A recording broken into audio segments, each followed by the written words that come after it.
जय हिंद स्टूडेंट। हम लोग पढ़ रहे थे क्लास 10 फिजिक्स चैप्टर 2 प्रकाश का अपवर्तन। ठीक है, आइए इस चैप्टर में हम लोग शुरू किए हुए थे किरण आरेख, यानी कि लेंस में प्रकाश की किरणें कहां से आती है तो कहां से गुजरती है, ये टॉपिक हम शुरू किए हुए थे। तो अब इसमें दो को कल आपको बताए थे, तीसरा जो इसका जो टॉपिक है उस टॉपिक के बारे में हम पढ़ेंगे। तो आइए, चूंकि कल की वीडियो में थोड़ा लिमिटेशन होता है, जगह की कमी होती है, ठीक है, कोई बात नहीं, आज हम आपको पूरा अच्छा से बता देंगे। कल से जो है हम लोग फिर इसमें प्रतिबिंब का बनना पढ़ा जाएगा। ठीक है, तो देखिए अब इसमें क्या है, तो फोकस की दिशा में आपतित किरण। देखिए इससे पहले जो हम लोग पढ़े हुए हैं, एक पढ़े हुए हैं कि इसमें क्या है कि सीधे अगर केंद्र की दिशा में आती है तो बिना विचलन के ये सीधे निकल जाती है। एक ये पढ़े हुए हैं उत्तल में भी अवतल में भी, और दूसरा पढ़े थे कि यदि अक्ष के समानांतर अगर आती है, देखिए मुख्य अक्ष के समानांतर अगर कोई किरण आती है तो परावर्तन के बाद क्या है, फोकस से निकल जाती है। ठीक है, तो आज हम लोग को पढ़ना है जस्ट इसका उल्टा, कि अगर फोकस से आएगी तब कैसे निकले। तो देखिए इसी के बारे में पढ़ेंगे। तो ये आपको हम कल बता चुके हैं, अगर आप वीडियो नहीं देखे हैं तो कल वाला वीडियो जाकर के आप देख सकते। ठीक है, तो देखिए सबसे पहले हम लोग देखते हैं उत्तल लेंस। ठीक है, फिर इसके बाद अवतल लेंस में देखा जाएगा।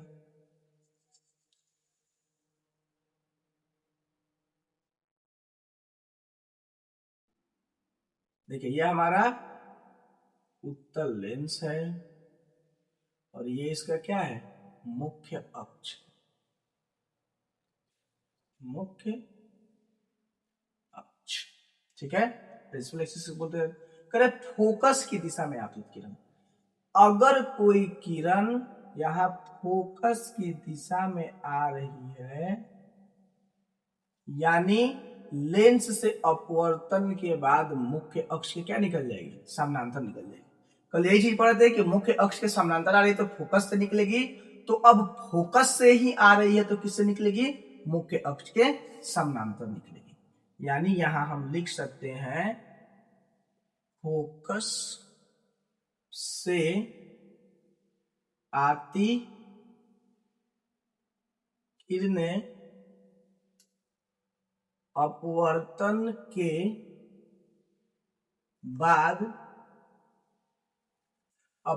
के बाद मुख्य अक्ष के समांतर निकल जाती है।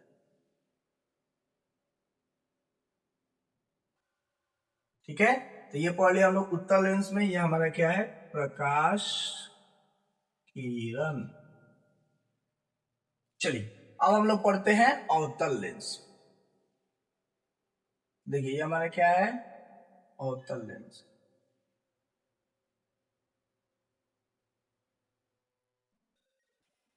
ठीक है, अब देखिए अवतल लेंस में ये इसका क्या हो गया, मुख्य अक्ष हो गया ये अवतल लेंस, और ये इसका क्या हो गया, मुख्य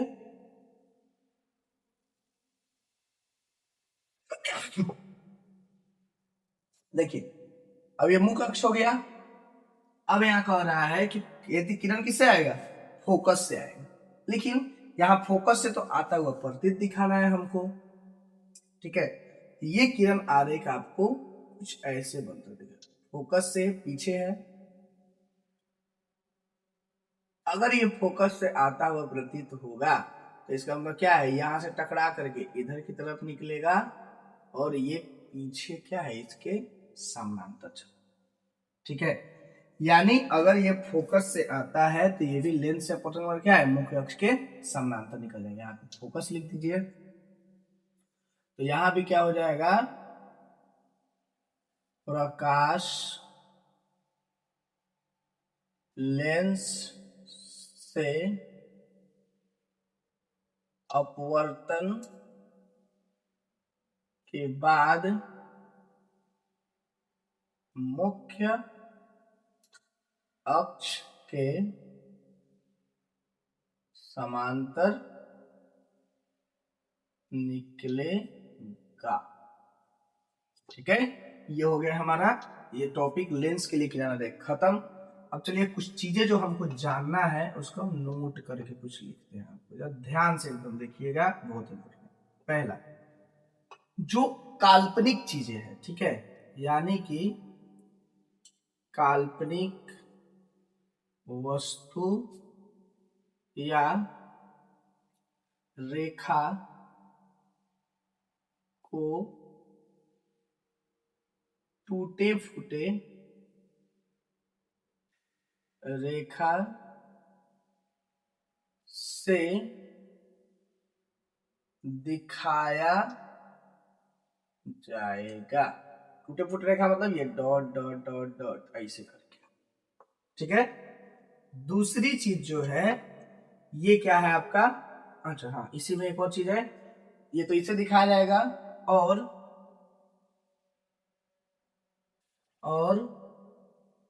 वास्तविक वस्तु प्रतिबिंब लिखिए, सुटेबल है प्रतिबिंब, तो वास्तविक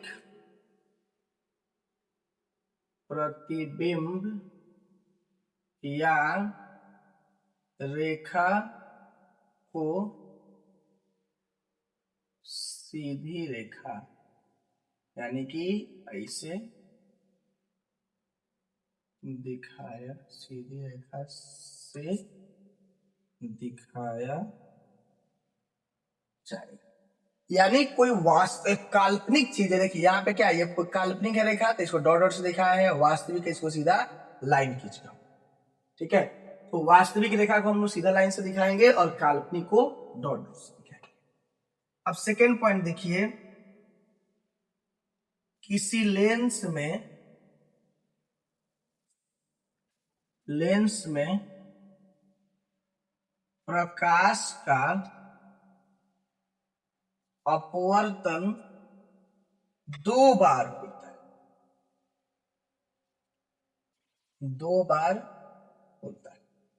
देखिए ये हमारा अगर लेंस है, ठीक है, तो इसमें प्रकाश का जो अपवर्तन होगा, यानी कि सबसे पहले प्रकाश क्या है, यहां से गया आपको, ये विरल माध्यम है और विरल माध्यम से ये कहा गया सघन में। कांच क्या है, सघन माध्यम, तो विरल से सघन माध्यम में गया और यहां से क्या हो जाएगा, यहां से निकल जाएगा आपको क्या, फोकस से, यानी विरल से सघन में गया, फिर सघन से कहा निकला, विरल में निकला। तो एक बार आपको यहां अपवर्तन होगा, एक बार फिर यहां अपवर्तन। तो हमको ये चीज दिखाई नहीं देता है, हम लोग क्या करते हैं, पूरा मिला करके हम लोग पढ़ते हैं, इसलिए हम लोग को ज्यादा अच्छे से क्या है नहीं पता चलता। लेकिन रियल बात यह है कि प्रकाश पहले विरल माध्यम से सघन में जाएगा, फिर सघन से विरल, ठीक है। तो ये प्रकाश का जो 2 पॉइंट है, इसको आप ध्यान रखिएगा, ये आपको समझने के पॉइंट ऑफ व्यू से बहुत इंपॉर्टेंट है। और ऊपर वाला आपको समझा दिए, किरण आरेख बनाना तो आपको आना ही चाहिए, अगर नहीं आएगा तो आपको कोई भी आप प्रतिबिंब ड्रॉ नहीं कर सकते। प्रतिबिंब वस्तु कहाँ रखेंगे तो प्रतिबिंब कहाँ बनेगा, कभी नहीं बनेगा आपसे। तो ये चीजें यहाँ और 2 चीजें पीछे वीडियो बनाए हैं, जल्दी से उसको देख लीजिए, तब आइए कल की क्लास में फिर हम आप लोग को पढ़ाते हैं कि वस्तु का प्रतिबिंब कैसे और कहाँ बने, ठीक है। नोट कर लीजिए इसको। चलिए, आई होप आपको मेरा वीडियो पसंद आया हो। वीडियो पसंद आया तो वीडियो को लाइक करें, चैनल को सब्सक्राइब करें। आप हमारे साथ फेसबुक इंस्टाग्राम के माध्यम से जुड़ के आपकी जो भी समस्याएं हैं, आप अपनी समस्याएं हमें भेज दीजिए। मैं कोशिश करूंगा जितना जल्दी हो सके आपकी समस्याओं का समाधान कर सकूं। आप जो भी टॉपिक पढ़ना चाहते हैं, मैं कोशिश करूंगा जितना जल्दी हो सके आपको टॉपिक पढ़ा सकूं। तब के लिए जय हिंद।